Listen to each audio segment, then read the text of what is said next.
Hi, Treflyn. Right, I've had so many requests from people wanting me to give them advice and talk to them about maintaining weight. So I'm in the car today, so I just thought I'd have a chat with you about it. Okay, maintaining weight, it's very much like driving, really. Um, you know, you learn when to go fast and you learn when to go slow. And going fast in a car is putting your foot on the accelerator and you put more fuel into the engine, and that's what's happened. That's what happened when we got fat. We put too much fuel in our bodies, food. And what we've been doing while we've been losing weight or dieting, whichever term you want to use, is we've been restricting the amount of fuel. So as I'm slowing down for this corner now, I'm restricting the amount of fuel going into the engine, and that's what happens when you maintain weight.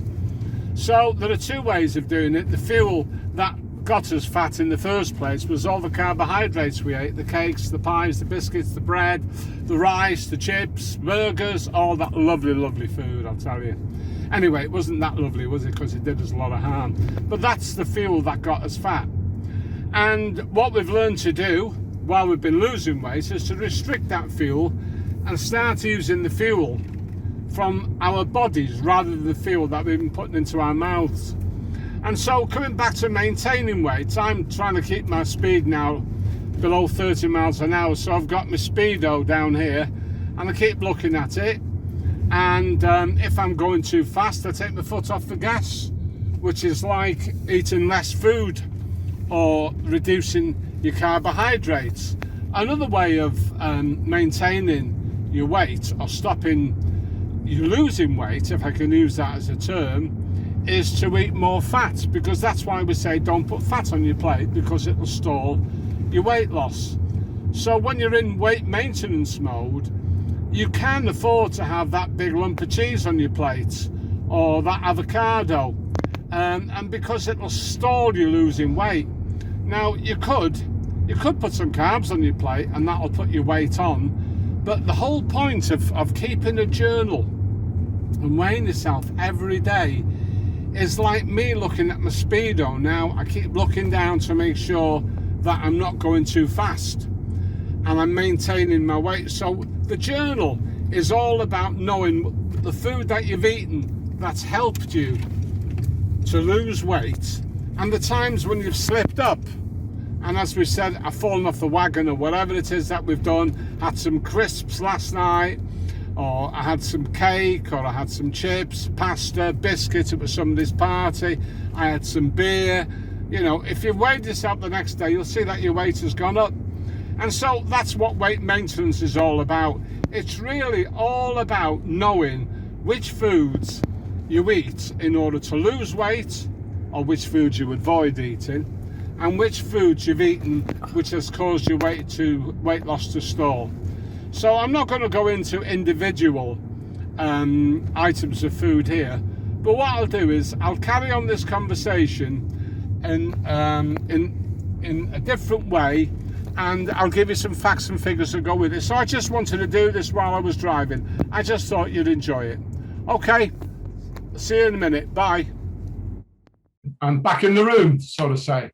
Okay, just to carry on from what we're saying, my own journey was one of losing weight, but along my weight loss journey, and it took me 12 months to lose 9 stone, I did some things that caused my weight loss to stumble.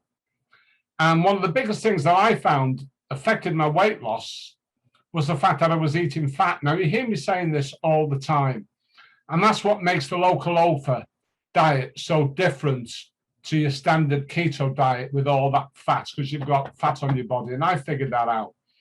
So I've explained what happens when we drive in the car. I've explained, you know, that if you eat more carbohydrates, your weight will increase. If you eat fat, your weight might not increase, but you'll stall your weight loss. And if you've done any of those things, and if your weight has increased, then what you have to do, same as it says on this side over here, is to get back on the local loafer diet. So if you put on weight over there, get back on the local loafer diet. If you're losing weight and you think, whoa, hang on a minute, I don't want to go down that low, then you can have maybe some fat or some fruit. So that's all been covered. But I want to go through the graph, my own weight loss graph, and I want to talk to you about some of the meals that I've eaten.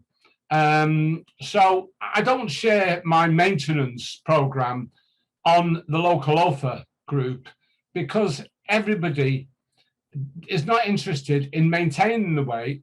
People are on a weight loss journey, and I want to encourage, you to lose your weight. But we've got to a stage now where there are quite a number of people who are very, very close to wanting to maintain the weight. And what works for me doesn't necessarily guarantee it will work for you. And this is why our journal is critically, critically important. And I'm going to go through some of the pages of my journal. It's not posh. I keep it in a book.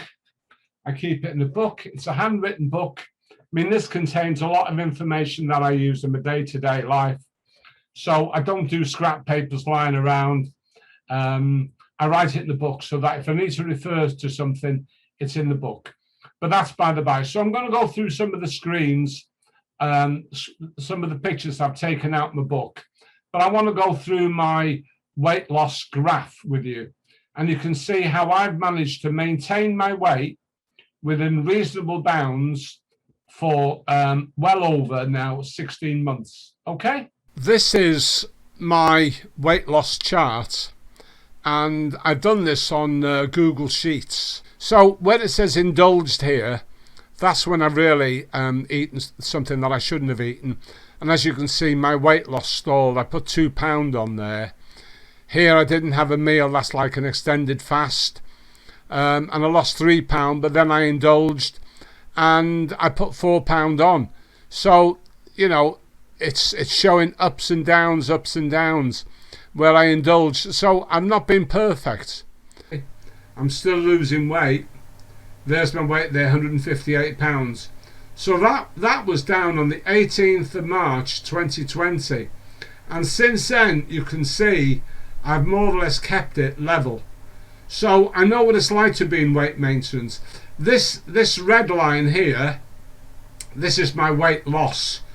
And it just mirrors, this is how much weight I've lost. And it just mirrors that one there. So, but this is here. This is how my loss has come down. You can see now I'm lower now than I was way back then. So I pushed it down a bit. I'm 155 here now, whereas over here I was 158. So it's £3 difference. So I've maintained that. Over here I can tell that this is, look at that, December, Christmas, 171.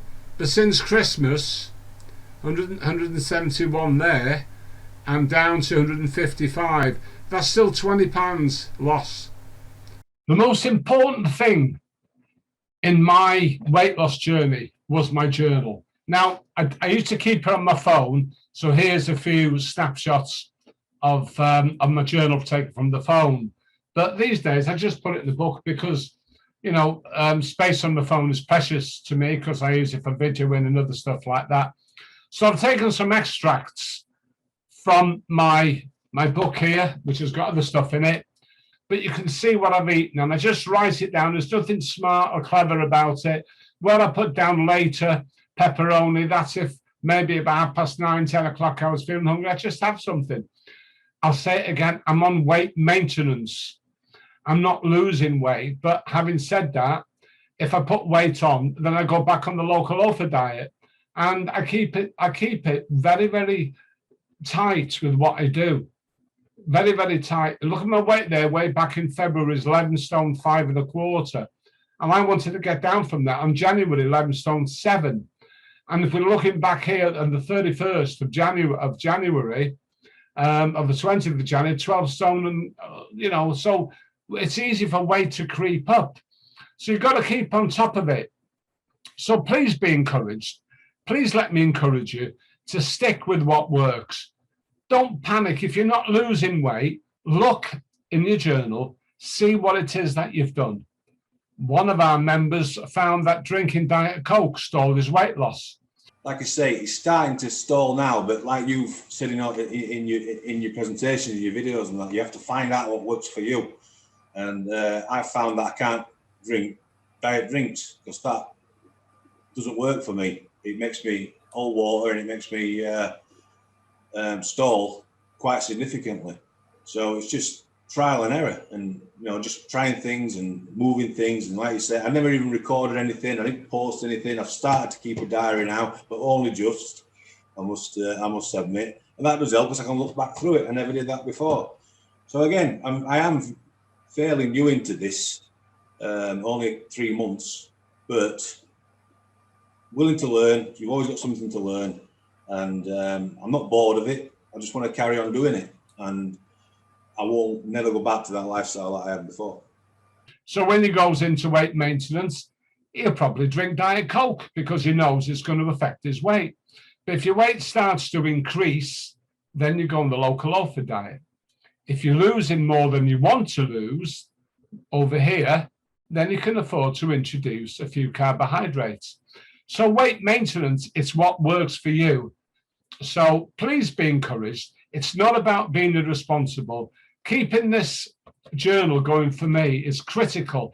I have to make a conscious decision every day not to eat this, not to do that. There's a thing called carb creep, where you just say, well, it doesn't matter. It doesn't matter. And you just have a little bit, oh, it's only £2, it's only £3, and then you put a stone on. I weigh myself daily. Some of you out there choose not to do that. It's your business. It's your life. It's your weight. It's your health. But at the end of the day, if you are wanting to maintain your weight, then you've got to be prepared to put a little bit of weight on, take a little bit of weight off. It's at the end of the day, what we're doing is we're managing our health. We're managing our health. And I have, the other day I had, there were 2 slices of bread from our grandchildren having stayed. We don't have a loaf in the house, but my wife bought one. And there were 2 crusts left. So I decided to toast it. And I thought, well, go on, I'll have a couple of fried eggs on that. So I put fried eggs on that. And that was the thin end of a very big wedge. I'll just put it up on screen now. You can see what I had. Not proud of it. But I did suffer that night with leg cramps. And I get that when I do these silly things. And, like I said, I had really, really bad leg cramps. So I know about maintaining weight. So we're here to help you, to encourage you, to inspire you, and to motivate you. But at the end of the day, you've got to look after your health, and you've got to do what keeps you safe. So take care. Thanks again for watching this video, and thanks for joining us on the Local Loafer group. Take care now. Bye.